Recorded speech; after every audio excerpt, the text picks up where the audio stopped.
আর একটু ভাত দেবো তোমাকে? না বউ, প্রতিদিন সকালে আলু ভর্তা আর ডাল দিয়ে পান্তা ভাত খেতে ভালো লাগে না। তা বললে আর কি হবে, তোমার কাজটা অনেক পরিশ্রমের, তাই বেশি বেশি খেতে হবে। তা তুমি ঠিকই বলেছ, ঢাক বাজাতে অনেক কষ্ট হয়, শক্তির দরকার পড়ে। এই জন্যই তো বলছি, ইচ্ছে না হলেও খেয়ে নাও। আচ্ছা, আর একটু ভাত আর ডাল দাও তাহলে। এই নাও।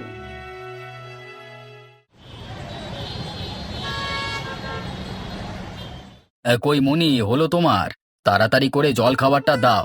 অফিস যেতে দেরি হলে আবার লক্ষ কোটি কানে কথা শুনিয়ে দেবে আমাকে। এই যে নাও তোমার নাস্তা পরোটা, আলু ভাজি, চা আর মধু। চা দিয়ে চিনির বদলে মধু খেতে খুব ভালো লাগে আমার। ভালো লাগলেই শুধু খাবে? তুমিও শুরু করো। আর তোমাকে না কতদিন বলেছি একটু স্মার্ট ভাবে থাকবে, সব সময় শাড়ি পরে থাকো কেন? সালোয়ার কামিজ পরে থাকতে পারো না? ছোট থেকেই তো শাড়ি পরে অভ্যস্ত, তাই হঠাৎ করে ছাড়তে পারছি না। আচ্ছা, আস্তে আস্তে এই অভ্যেস বদলে ফেলো। এখন উঠি, অফিসে আজ দেরি হয়ে গেল। সাংবাদিকতা করা যে কি কষ্টের তা ঘরে বসে থেকে বুঝবে না গো।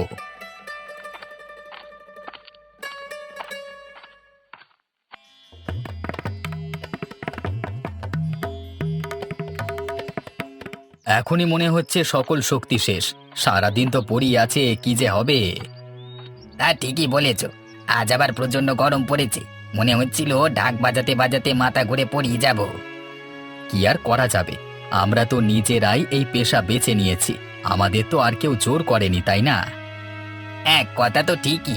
আচ্ছা চলো, আবার শুরু করি।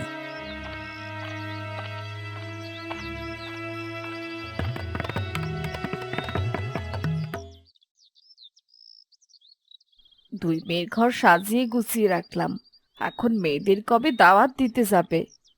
নিজের বাড়িতে নিজেদের এখন দাওয়াত করে আনতে হবে। এখন তারা পর হয়ে গেছে, তাই না? বিয়ের পরে তো এমনই হয়, নিজেদের বাড়িতেই মেয়েরা মেহমান হয়ে যায়। এই নিয়মটা আমার একদম পছন্দ নয়। আমাদের তো আর ছেলে নেই, তাই এমনটা বলছো। যদি থাকতো, তখন ছেলে বউ নাতি নাতনি মিলে আমাদের ঘর ভরে থাকতো, তখন আর খালি খালি লাগতো না। প্রতি বছর এই সময়টা জামাইরা যে যার কাজ থেকে ছুটি পায়, আর আমরা তীর্থের কাকের মতো বসে থাকি কবে তারা আসবে। তা তো ঠিকই, তারপরও তো দাওয়াত দিতে যেতে হবে। দেখো কাল পরশু যেতে পারো কিনা। ঠিকই বলেছ তুমি। না হলে দুদিন পর দেখা যাবে বৃষ্টি শুরু হয়ে গেছে। রাস্তাঘাট কাদা হয়ে গেলে রন্টু বাবার আবার গাড়ি নিয়ে আসতে কষ্ট হয়ে যাবে। আজ বাজারে যাবে না? এই দু একদিন ঘরে যা আছে তাই দিয়েই পার করে দাও। দুদিন পরে মেয়েরা আসলে একেবারে বেশি করে বাজার আনবো। দুই জামাইয়ের জন্যে তো কাপড় কিনতে হবে, আর মন্টু বাবা তো সবসময় প্যান্ট পরে, মনে করে তার জন্যে প্যান্ট নিয়ে এসো। সেটা আমার ভুল হবে না, আমি ঠিক মনে করে নিয়ে আসবো। তাই ভালো।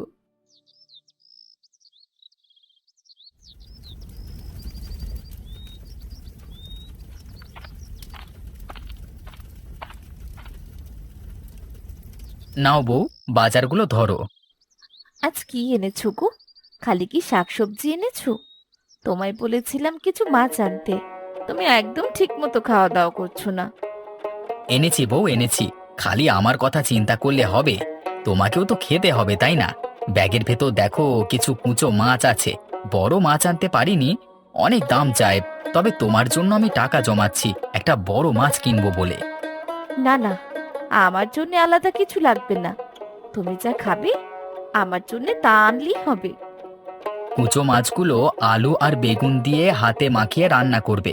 সাথে ধনেপাতা দিলে ভালো হতো, কিন্তু টাকায় কুলোয়নি তাই আনিনি। আচ্ছা সমস্যা নেই, আমি ভালো করেই রান্না করব, আর ধনেপাতা লাগবে না। আমি একটু ঘুমিয়ে নিই, কালকে অনেক রাতে আসলাম তো, ঠিকমতো ঘুমটা হয়নি আমার। হ্যাঁ হ্যাঁ, তুমি ঘরে যাও, আমার রান্না শেষ হলেই তোমায় ডাকবো। আচ্ছা ঠিক আছে। আর শোনো শোনো, আমি একটা কথা বলবো বলে ভুলে গিয়েছিলাম। কাল আমার বাবা এসেছিল, তুমি তো বাড়ি ছিলে না, বাবা আমাদের দাওয়াত দিতে এসেছিলেন। তাহলে তো যেতেই হবে। তুমিও অনেক দিন ধরে যেতে চাইছিলে, কাজের চাপের জন্য নিয়ে যেতে পারিনি। বাবা মায়ের জন্য তো কিছু কিনে নিয়ে যেতে হবে। আচ্ছা, বিকেলে দোকান থেকে নিয়ে আসবো।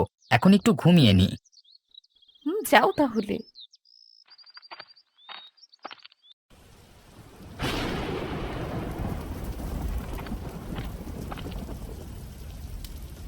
তোমার কি রান্না হয়েছে নাকি আরো দেরি হবে? এত অস্থির হতে হবে না, আমার রান্না প্রায় সব শেষ। বড় জামাই ছোট জামাই যা পছন্দ করে সব রান্না করেছি। তা বেশ ভালো করেছো। এই দেখো না, এতদিন কোনো বৃষ্টি হয়নি। আজকে যেই আমার মেয়েরা আসবে, আজ কি বৃষ্টি হতে হবে? হ্যাঁ, তা যা বলেছ। তোমার বড় জামাই তো আবার রাস্তায় কাদা দেখলে নাক সিটকাবে। সেখানেই তো আমার ভয়। এখন কি যে করি। আরে এত ভেবে তো মাথা খারাপ করে ফেলবে। বৃষ্টির উপর তো আমাদের হাত নেই, কিছু করার নেই আমাদের। যাও, ছাতা নিয়ে এগিয়ে গিয়ে দেখো কেউ এলো কিনা। আচ্ছা, দেখছি।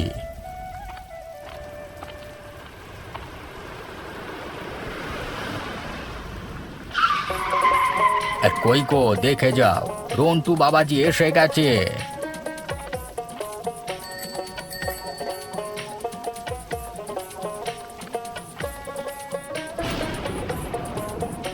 সমর বাবা, মা পুলি, তোরা দ্রুত ঘরে চলে যা, আর নয়তো একদম ভিজে যাবি। কি যে একটা অবস্থা হলো আজ।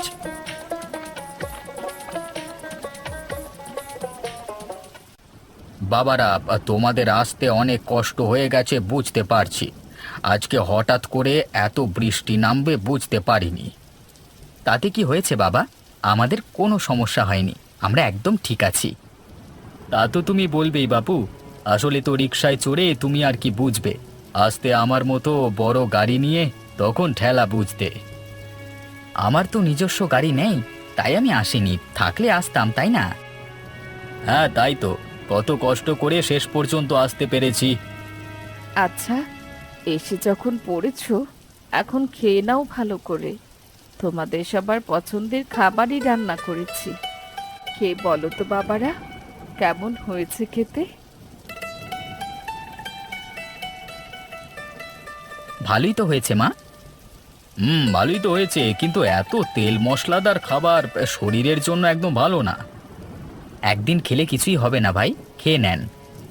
আমার পেট তো আর তোমার মতো না যে দুনিয়ার সব খাবার হজম হয়ে যাবে, তাই না? আচ্ছা থাক না এসব কথা, সবাই এত কথা না বলে খেয়ে নাও না। ফুলি, চিংড়ি মাছের ভুনাটা তোকে দিই, তুই তো অনেক ভালোবাসিস খেতে। আমি একটা নিয়েছি দিদি, তুই খা। কেউ আবার লজ্জা করো না, পেট ভরে খাও।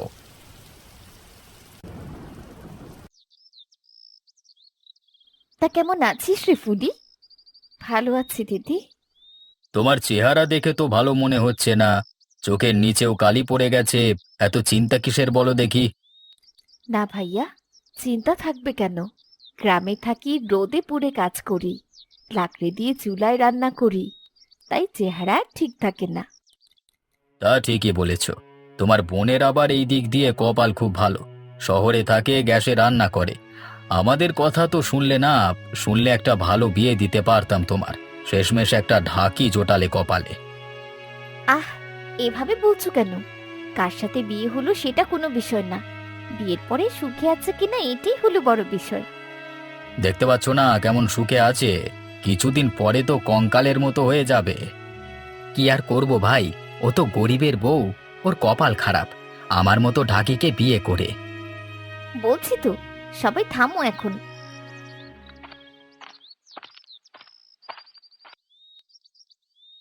কি রে, সবাই খুব গল্প করছিস তাই না? তোর বাবা ডাকছে, শুনে যা তো। আচ্ছা ঠিক আছে, এই চলো সবাই।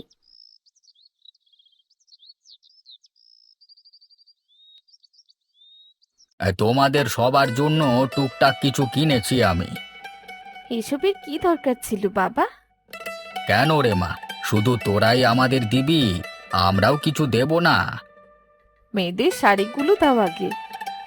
নে মা, তোদের দুই বোনের জন্য লাল টুকটুকে শাড়ি এনেছি।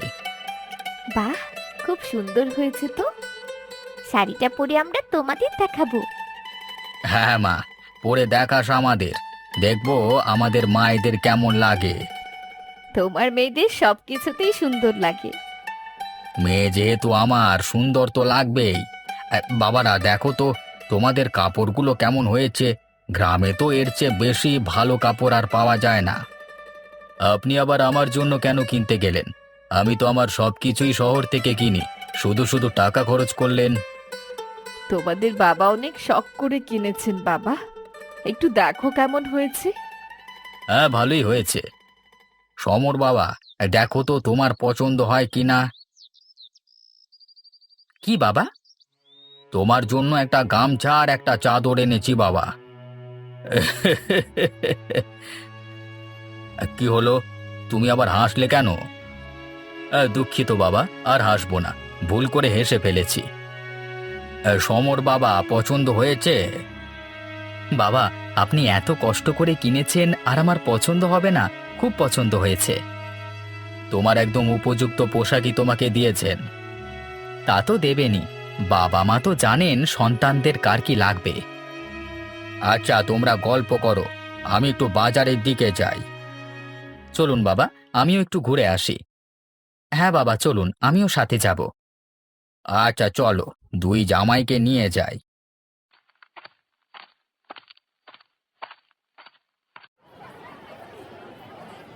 বাবা চলুন, আগে মাছের বাজারে যাই। হ্যাঁ তাই চলো।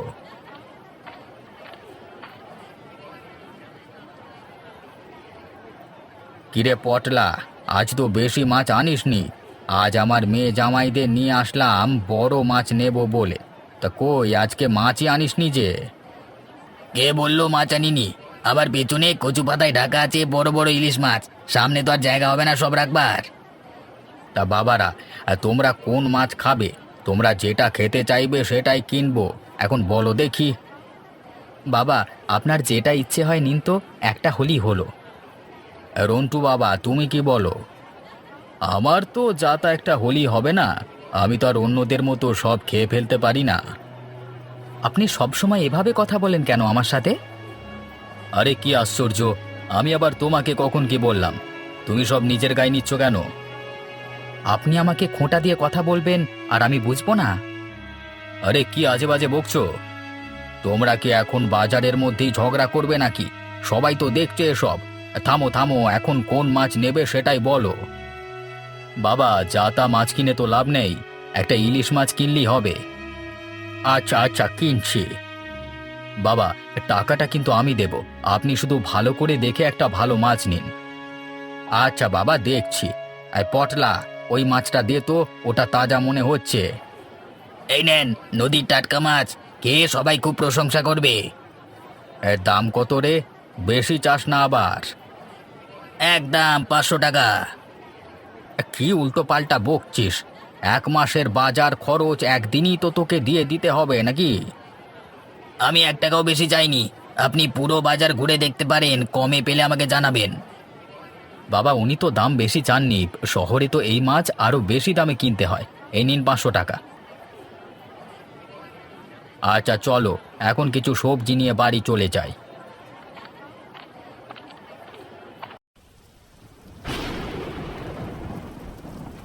আরে, আজ আবার বৃষ্টি শুরু হলো কেন?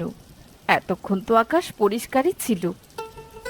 রন্টু বাবা, আজ তো ঝাল মশলা কম করে দিয়ে রান্না করতে বলেছি, খেয়ে বলো কেমন হয়েছে। মনির মা, রন্টু বাবাকে ইলিশের মাথাটা দাও।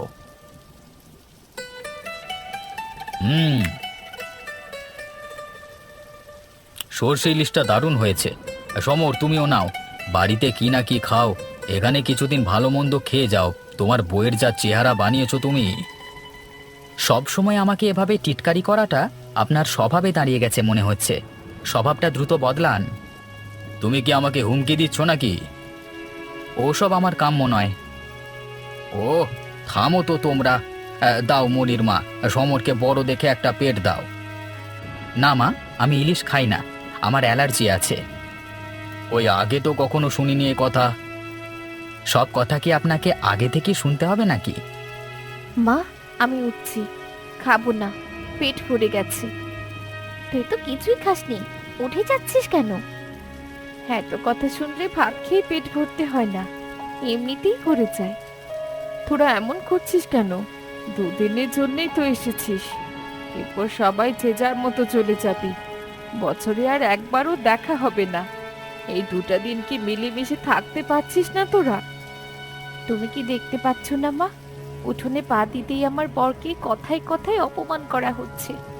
আর কত চুপ থাকা যায়? কি বলছিসটা কি? অপমান? অপমান কোথায় করলো? শুধু বলেছে বাড়িতে এমন মাছ খাওয়া হয় না তোদের, তাই এখানে যতদিন আছিস বেশি করে খেতে বলেছে। এতে খারাপটা কোথায় বললো? সেটা তুই বুঝতে পারছিস না, নাকি না বোঝার ভান করছিস? তা তুইও ভালো জানিস। দেখলে মা, দেখলে ছোট হয়ে বড় বোনের সাথে কিভাবে কথা বলছি। কার সাথে কিভাবে কথা বলতে হবে সেটা শুধু ছোটদের নয়, বড়দেরও ভাবতে হবে। তোদের তো এখনো সন্তান হয়নি।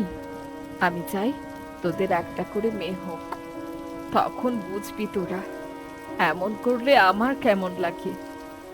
কালই চলে যাবে তোমরা, এমন করো না। আজ আমাকে কথা দাও আর কখনো এ ধরনের ব্যবহার তোমরা করবে না। আমি কথা দিলাম বাবা, আর হবে না। আমার কথায় কষ্ট পেয়ে থাকলে ক্ষমা করে দেবেন, আর এমন হবে না।